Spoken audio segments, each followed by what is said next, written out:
Sejam muito bem-vindos à nossa série de estudos da obra Caminho, Verdade e Vida, por Francisco Cândido Xavier e pelo Espírito de Emmanuel, capítulo 26, Padecer.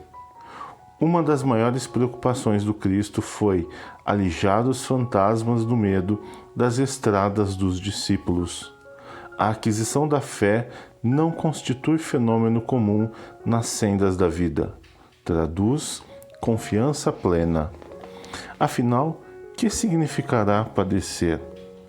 O sofrimento de muitos homens, na essência, é muito semelhante ao do menino que perdeu seus brinquedos.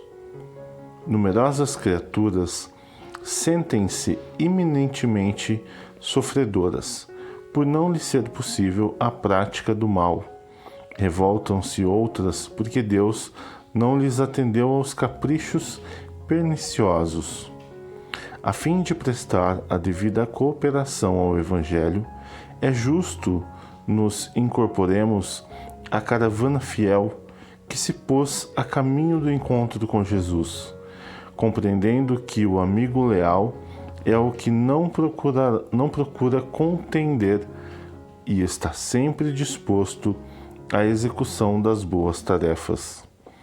Participar do espírito de serviço evangélico é partilhar das decisões do Mestre, cumprindo os desígnios divinos do Pai que está nos céus.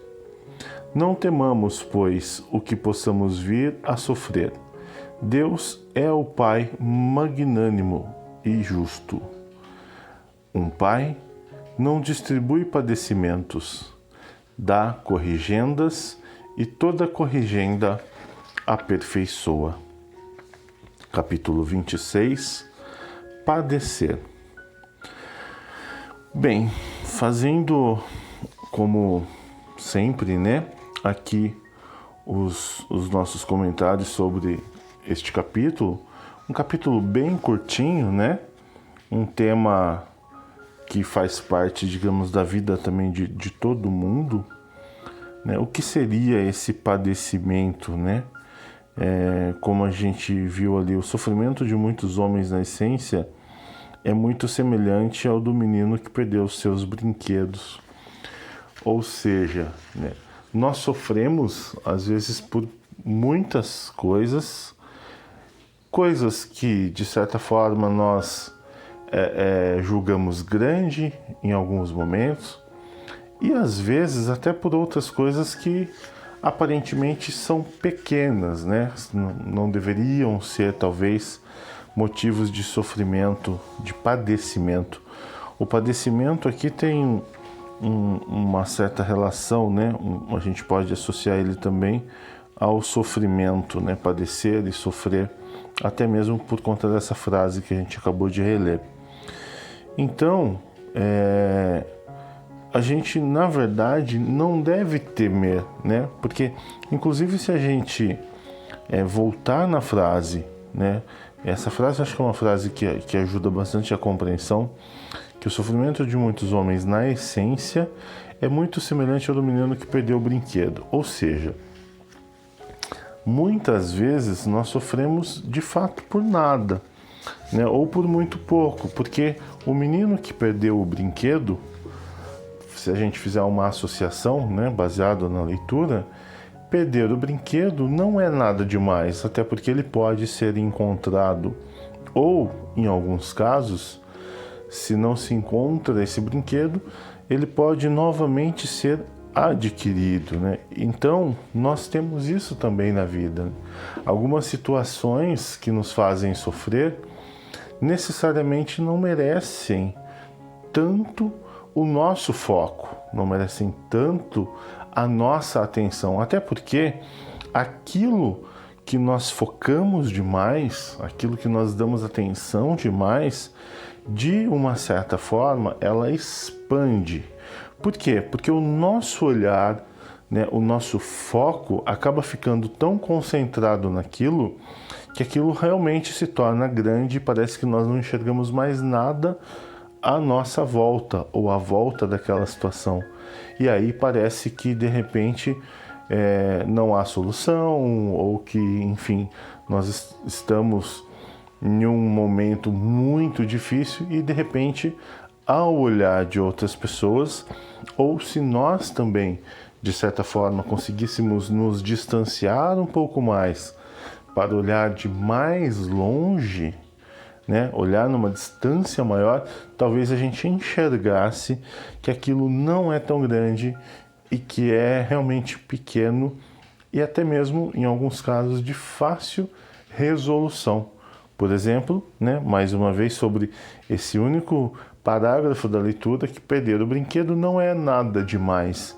É algo simples que sim, tem como ser resolvido. Então nós não precisamos sofrer, nós não precisamos padecer tanto por algumas coisas, né? Até porque tudo na vida sempre terá uma solução. Não há causa sem solução, né? A doença, por exemplo, às vezes parece algo que não tem solução, mas sempre tem.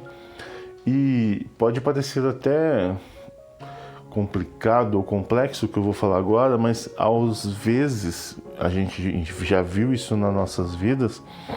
Algumas pessoas adoecem e, de certa forma, essa doença evolui, né, por um motivo que a gente não saberia muitas vezes responder, e acaba evoluindo para um óbito, para um desencarne. E esse desencarne muitas vezes foi o quê? A solução para aquela doença, a solução para aquele processo.